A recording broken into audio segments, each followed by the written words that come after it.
Hi hello नमस्कार and welcome to फूडीग्राम। आता मला ना रेसिपीजमध्ये एक्सपेरिमेंट करायला आणि त्या ट्राय करायला खूप आवडतात, म्हणून आज मी वेगळं असं काहीतरी म्हणून मटकी भात ट्राय केला होता आणि तो खूप छान झाला, म्हणून विचार केला की तुमच्याशी पण शेअर करूया।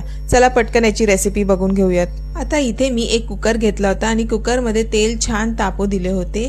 तेल आपले छान तापून झाल्यावर इथे मी 2 ते 3 तेजपत्ता घातला होता आणि आता मसाला भात करायचा असेल तर मी कांदा हा नेहमी उभा चिरून घेते।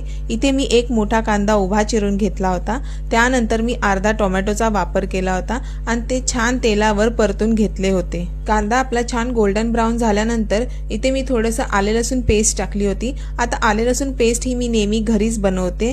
त्यानंतर इथे मी बेसिक मसाल्यांचा वापर केला होता।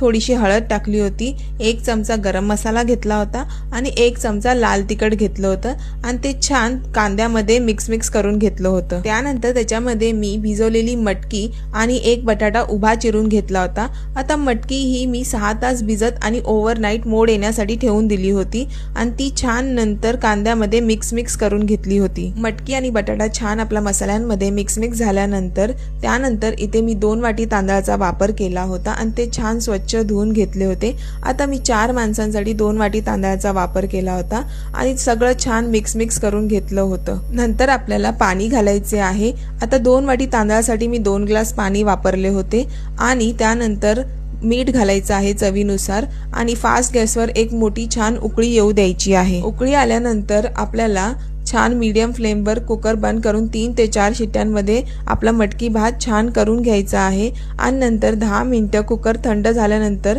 झाला आपला मटकी भात खाण्यासाठी तयार।